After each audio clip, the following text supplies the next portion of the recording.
tutti e benvenuti in questo nuovo video. Oggi vediamo insieme come realizzare la maglia traforata che avete già intravisto nelle immagini di copertina. Prima di passare all'occorrente al vero e proprio tutorial vi invito a iscrivervi al canale qualora non lo aveste ancora fatto e a seguirmi su tutti i miei social, vi lascio il link in descrizione. Per realizzare questo progetto servirà un uncinetto numero 3,5 ed un filato che io ho scelto di casa Teddy, e quindi sono andata da Teddy e mi sono comprata questo poliacrilico in variante nocciola, un poliacrilico di cui parleremo nella recensione naturalmente.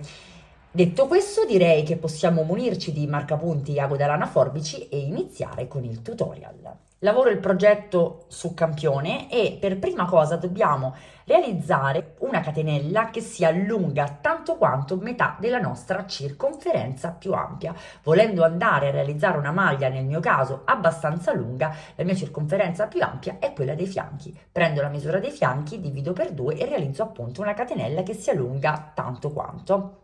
Al numero di catenelle ne aggiungo 3, filo sull'uncinetto, entro nella quarta e realizzo una riga di ritorno interamente a maglia alta, lavorando appunto una maglia alta in ogni catenella. Ci alziamo con 4 catenelle, in questo modo, filo sull'uncinetto 2 volte, saltiamo un punto, entriamo in quello successivo con una maglia altissima. 2 volte filo sull'uncinetto, saltiamo 5 maglie, entriamo nella sesta con una maglia altissima, una catenella, filo sull'uncinetto, maglia alta, catenella, filo sull'uncinetto, maglia alta, catenella, filo sull'uncinetto, maglia alta, catenella, 2 volte filo sull'uncinetto, maglia altissima. Ecco il nostro ventaglio: maglia altissima, catenella, 3 maglie alte intervallate da una catenella e maglia altissima finale, tutte nello stesso punto. 2 volte filo sull'uncinetto, saltiamo altre 5 e ripetiamo questo ventaglio fino alla fine della nostra riga, che concluderemo con 3 volte filo sull'uncinetto, ultimo punto utile, maglia alta tripla e 2 volte filo sull'uncinetto, maglia altissima nello stesso punto. Eccoci qua. Per la seconda riga di lavorazione voltiamo e realizziamo una maglia bassa nel primissimo punto utile, una maglia bassa nel secondo punto, una maglia bassa nello spazio. Lavoriamo adesso negli spazi catenella realizzando 2 maglie basse in ognuno, quindi 2 maglie basse, spazio successivo 2 maglie basse. Ci troviamo ora al centro del nostro ventaglio e realizziamo 3 catenelle, spazio successivo 2 maglie basse, 1, 2. Spazio successivo 2 maglie basse, fine ventaglio, maglia bassa, e ricominciamo a lavorare negli altri spazi. Abbiamo quindi la seconda riga costituita interamente da maglie basse lavorate così come vi ho spiegato. Abbiamo al centro del nostro ventaglio le 3 catenelle e adesso continuiamo per tutta la riga.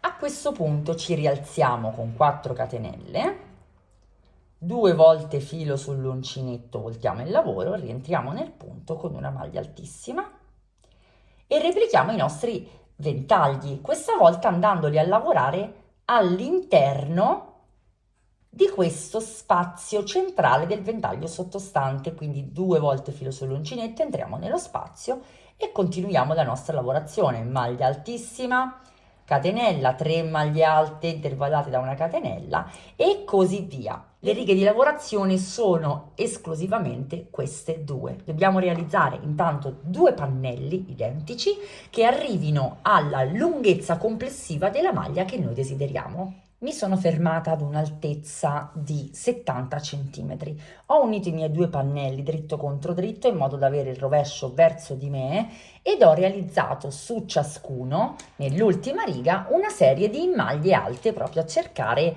di pareggiare il lavoro.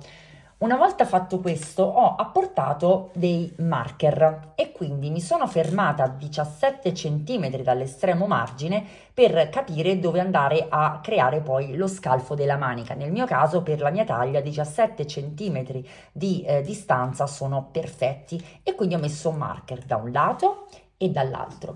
Lo stesso ho fatto per ricavare la spalla e di conseguenza lo scollo, che io ho cercato di avere un pochino ampio per avere un indosso morbido e quindi ho semplicemente contato 2 ventaglietti e poi ho apposto il marker, vedete, dall'estremo margine, niente di più semplice.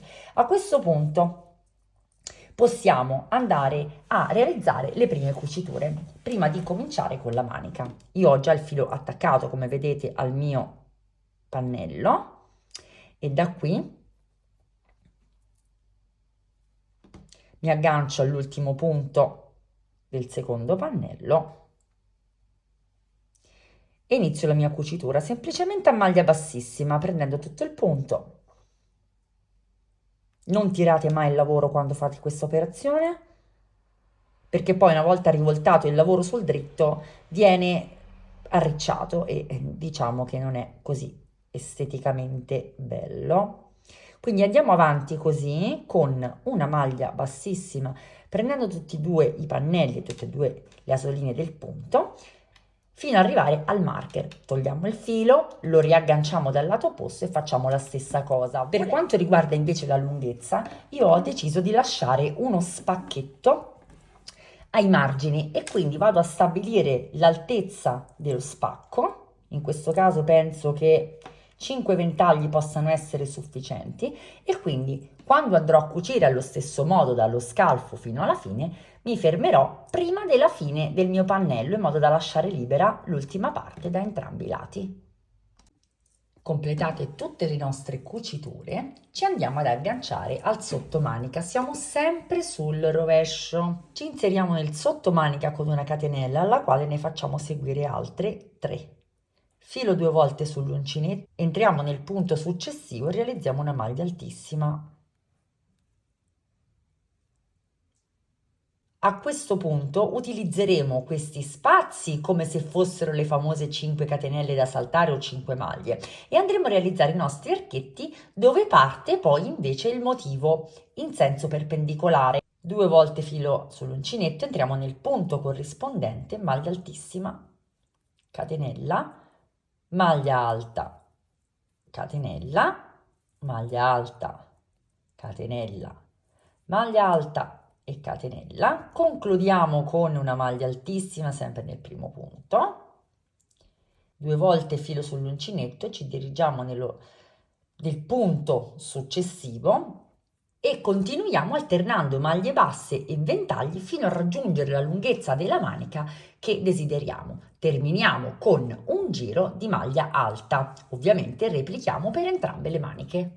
Raggiungiamo la lunghezza appunto che desideriamo per la nostra manica, che terminiamo con una riga di maglie alte esattamente come per lo scollo. Un piccolo accorgimento: qualora doveste rendervi conto nella lavorazione della manica, specialmente all'inizio, che questa diventa troppo ampia rispetto a quello che voi desiderate, vi basterà semplicemente lavorare i punti in modo alterno. Io ho realizzato il mio primo ventaglio e poi ho saltato il secondo, perché dopo i primi 2 giri mi sono accorta che la mia manica era molto ampia, io la volevo un pochettino più aderente e quindi ho saltato un punto, lavorato il successivo, saltato il successivo in modo da mantenere una lunghezza costante e poi ho lavorato naturalmente i punti come abbiamo visto finora.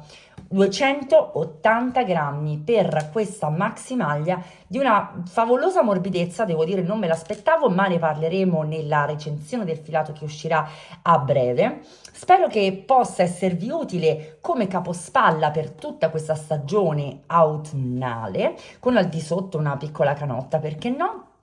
e spero di aver fatto appunto cosa gradita con questa idea. Fatemi sapere cosa ne pensate, iscrivetevi al canale qualora non l'aveste ancora fatto, seguitemi su tutti i miei social, vi lascio il link in descrizione e come sempre vi do appuntamento alla prossima settimana con un nuovo tutorial.